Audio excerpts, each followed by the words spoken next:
Morning সবাইকে মৌমিতা রোজকারের কথা চ্যানেলে আপনাদের ওয়েলকাম। আশা করি আপনারা যে যেখানে আছেন ভালো আছেন, আমিও ভালো আছি।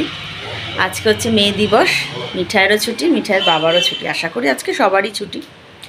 তো এই যে আমার ব্যাকগ্রাউন্ড এখন এই অবস্থা। সব বেলায় আজকে ঘুম থেকে ওঠা হয়েছে। আজকে ওর বাবা চিকেন এনেছে, চিকেন করব আর চাটনি আর ভাত। আর সকালে ব্রেকফাস্টে চাউমিন করব। চাউমিনটা বসিয়ে দিয়ে এসেছি, মানে হয়ে এসছে প্রায়, এখন 9টা বাজে। আর মেয়ে পড়ছে পাশের ঘরে, কালকে ওর এক্সাম। কালকে ইংলিশ লিটারেচার আর থার্ড ল্যাঙ্গুয়েজ বেঙ্গলি, ওদের দুটো একসাথে হবে এক্সাম। ইউনিট টেস্ট 20 মার্কসের। তো সে যাই হোক, পরীক্ষায় তো সেইটার পড়ছে। ওর বাবাও রয়েছে ওই ঘরে। আর আমি এবারে বিছনাপাতি গোছাবো। ঠিক আছে, হ্যাঁ, তারপরে আবার কথা বলছি।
কাজ মোটামুটি হয়ে গেছে, সব কমপ্লিট ঘরের কাজ। এবারে বাইরে যাব। কালকে হঠাৎ করে এত ঝড় বৃষ্টি হয়েছে, জামা কাপড়গুলো মানে আধা শুকনা হয়ে, একটু রোদটা পড়েনি তো, কেমন একটা সাথে সাথে ভাব হয়ে গেছে। সেই জন্য এখন রোদে দেবো। আর তারপরে আজকে বৃহস্পতিবার, বাসন কোসন সবই মাজা আছে, শুধু ধূপদানি আর প্রদীপটা ধোবো। আর ঠাকুরটা আমি আগের বৃহস্পতিবারই ধুয়েছিলাম, দেখি এই বৃহস্পতিবার ধোবো কি না, দেখি, যদি মনে হয় তাহলে ধোবো। আর ঘরটা মুছবো, ঘরটা আবার ঝেড়ে তারপরে মুছে নেব। ঠিক আছে, হ্যাঁ, ঝটপট আগে কাজগুলো করে নিই।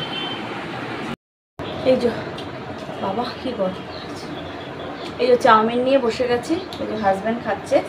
আজকে তো ছুটি বললাম, আমি হাত দিয়ে খাচ্ছি, কারণ অত সময় নেই অত কাঁটা চামচ দিয়ে খাওয়ার, প্রচুর কাজ আছে। আপনারা তো ভাবতে পারেন বাবা কী রে চাউমিন খাচ্ছে হাত দিয়ে। হ্যাঁ, আমি হাত দিয়েই খাই। চামচ, কাঁটা চামচ কোনোটা দিয়ে আমি কোনো সময় খাই না, সবসময় হাত দিয়ে খাই।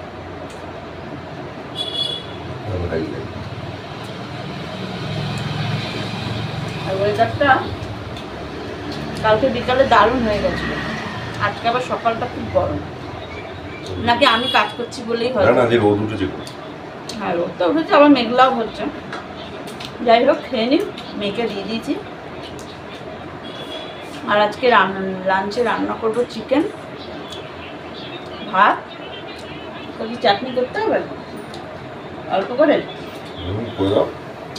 চাটনি ফের চাই, মাংস বলেই চাটনি চাই, তো চাটনি করবো, ব্যাস। খেয়ে নিই, হ্যাঁ, চট করে। হয়ে গেছে। আর এবারে চিকেনটা রান্না করব। ভাতটা, এই যে ভাত হয়ে গেছে, এই যে চিকেনটা ধুয়ে রেখেছি। এই যে এবারে চিকেনটা এমনি চিকেনের পাতলা করে ঝোল করব, চাটনি করব।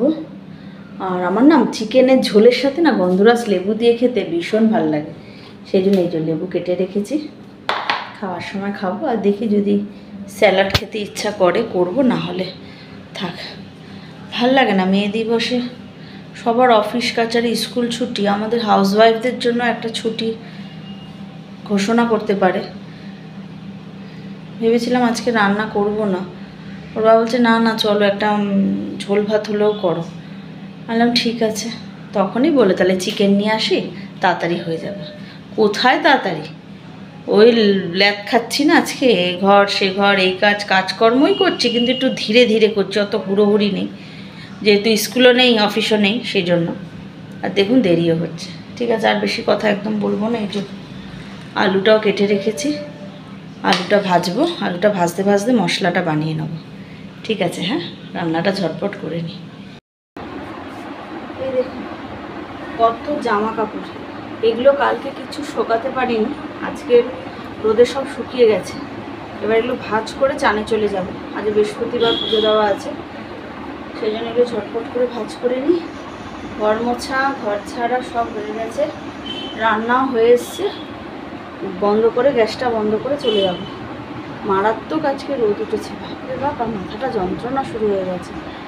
বললাম না সকাল থেকে আমার প্রায় 1-1.5 ঘন্টা কি আরও বেশি, আজকে একটু বেশিই গেছে, রোদে এতক্ষণ থাকতে হয় আমাকে, বাপরে বাপ। ঠিক আছে, এই ঝটপট করে জামা কাপড়গুলো গুছিয়ে নিই, চান করে পুজোটা দিয়ে দিই, আবার কাজের দিদিটাও চলে আসবে। ঠিক আছে, হ্যাঁ পরে আবার কথা বলছি।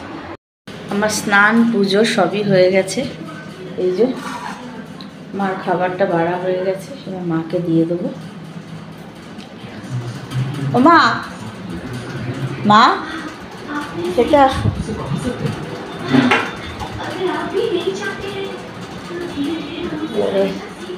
মিঠাইকেও দিয়ে দেবো। ওর বাবা গেছে আমার এক কাকা শ্বশুরের বাড়ি গেছে। আসলে কাকা শ্বশুরের তো শরীরটা খুব একটা ভালো মানে ছিল না আগে, এখন শরীরটা ঠিক আছে, মানে ওনার ক্যান্সার অপারেশন হয়েছে। তারপরে আমরা গেছিলাম দেখা করতে, কিন্তু মাঝখানে অনেকদিন দেখা করতে যাওয়া হয়নি, সেই জন্য বাবা বললো আমি একটু দেখা করে আসি। আমি ঠিক আছে যাও, কিন্তু 1:30 বেজে গেছে, কখন আসবে সেই আর কি। আর এই যে আজকে না মাংসের ঝোলটা একটু পাতলা করে করেছি, দেখতে পাচ্ছেন, তারা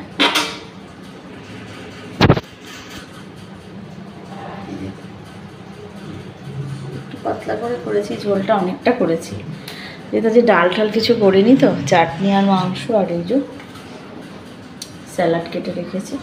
মিঠাই আবার না স্যালাড খেতে চায় না, মিঠাইকে একটু লেবু দিয়ে ভাতটা একটু সুন্দর করে একটু মেখে দেবো, তাহলে খেয়ে নেবে। আজকেও একা হাতেই খাবে, মাংস বলেও একা হাতেই খায়। ঠিক আছে, ওকে আমি খেতে এবার দিয়ে দিই। তো খেতে দিয়ে আসলাম, মিঠাইকে দিয়ে দিই। আর বাবা এখনও আসেনি, 2টো বাজতে 5 মিনিট বাকি, গেছে তো অনেকক্ষণই হয়। এখন না বেশিক্ষণ রোদে মানে কেউ যদি বাইরে থাকে না ভয় লাগে, বিশেষ করে দুপুরের দিকে। সন্ধ্যার পর ঠিক আছে, তাও হাওয়া দেয়, একটু বৃষ্টি টিষ্টি হয়, ঠিক আছে। দুপুরে রোদে না, আপনারাও চেষ্টা করবেন দুপুরের দিকে বাইরে একটু কমই বের হওয়া, বা যদি কোনো বয়স্ক লোক বা বাড়ির কেউ থাকে তাদেরকেও বাইরে বার হতে কম বলবেন। দেখুন এখন যাদের একার সংসার তাদের তো বেরোতেই হবে, স্কুলে বাচ্চা কাচ্চা আনা নেওয়ার অনেকের ব্যাপার থাকে, সেক্ষেত্রে আমি বলবো তাও প্রোটেকশন নিয়ে নিজেকে বার করবেন।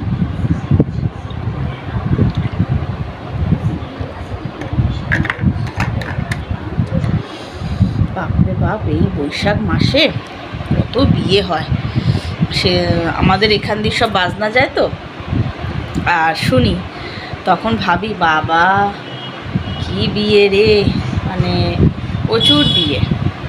গতকালই তো অনেক বিয়ের ডেট ছিল, অক্ষয় তৃতীয়াতে এখান দিয়ে সব যায়। আমাদের এখানে সামনে একটা পুকুর আছে তো, সেখানে সব জল ভরতে আসে, ভালোই লাগে বেশ দেখতে। আমাদের কলকাতার দিকে এই বাজনার চলটা এখনও নেই, কিন্তু এখানে বেশ জল ভরতে গেলে বা মুখে ভাতের বা জল টল ভরতে আসলে কিন্তু সব বাজনা নিয়ে সব বেরোয়, ভাল লাগে বেশ দেখতে। সবাই সেজে গুজে এক রঙের শাড়ি পরে সব বেরোয় তো ভাল লাগে। যাই হোক, বসে আছি, কখন যে খাবো, বিকালে তো আবার মিঠাই 5:30টায় পড়তে যাবে, ওই টাইমটুকুনি আমি আর ও বেরোবো। আমরা এইভাবেই হিসাব করে বেরোই জানেন তো, যে ঠিক করতে যাবে 5:30টায়, তারপরে 5:30 থেকে 8টা এই টাইমিংয়ের মধ্যে আমরা ঘুরে ফিরে বাড়ি চলে আসব। এটাই হচ্ছে আমাদের ঘোরার সময়। আর ও বাড়ি আছে বলে, না থাকলে আর হয় না। ঠিক আছে, ওই যে এসে গেছে রাস্তায়, দেখছি আমি। ঠিক আছে, হ্যাঁ আমরা এবার খেয়ে নিই ঝটপট করে, যদিও দেরি আছে, চান করবে তারপরে খাবো। ঠিক আছে, হ্যাঁ পরে আবার কথা বলছি। গুড ইভিনিং সবাইকে। দুপুরে খাওয়া দাওয়ার পর আর কথা বলতে পারিনি, কারণ হাজব্যান্ডের সাথে একটু কথা বলতে বলতে দেরিও হয়ে গেছে, তারপর একটু শুয়েও পড়েছিলাম। মিঠাই 5:30টায় পড়তে চলে গেল। আর এই আমি আরও একটু এখন বেরোবো, বললাম না একটু বিকালে একটু বেরোবো, দেখি কোথায় যেতে পারি। আর মেয়েকে আবার আনতেও যেতে হবে 8টার মধ্যে। বাবা এখন আবার একটু গরম লাগছে। যখন ঘুম থেকে উঠেছিলাম না তখন কিন্তু অতটা গরম লাগছিল না। এখন জানি না পাখাটা বন্ধ আছে, জানলা দরজাগুলো বন্ধ আছে বলে কি হতে পারে হয়তো। ঠিক আছে বন্ধুরা, আজকে ভিডিওটা এই অবধি রাখছি, কারণ আমার মোবাইলের চার্জ নেই, মোবাইলটা বাড়িতেই রেখে যাব। আর যদি ভিডিওটা ভালো লাগে অবশ্যই একটা সাবস্ক্রাইব করে দেবেন, লাইক করে দেবেন, শেয়ার করে দেবেন। তো বন্ধুরা আজকে এই অবধি রাখলাম। সবাই ভালো থাকবেন, সাবধানে থাকবেন। আর আমার মৌমিতা রোজগারের কথা চ্যানেলটা প্লিজ সাবস্ক্রাইব করে দেবেন, এটা আমার চ্যানেলের নাম। ঠিক আছে, টাটা, সবাই ভালো থাকবেন।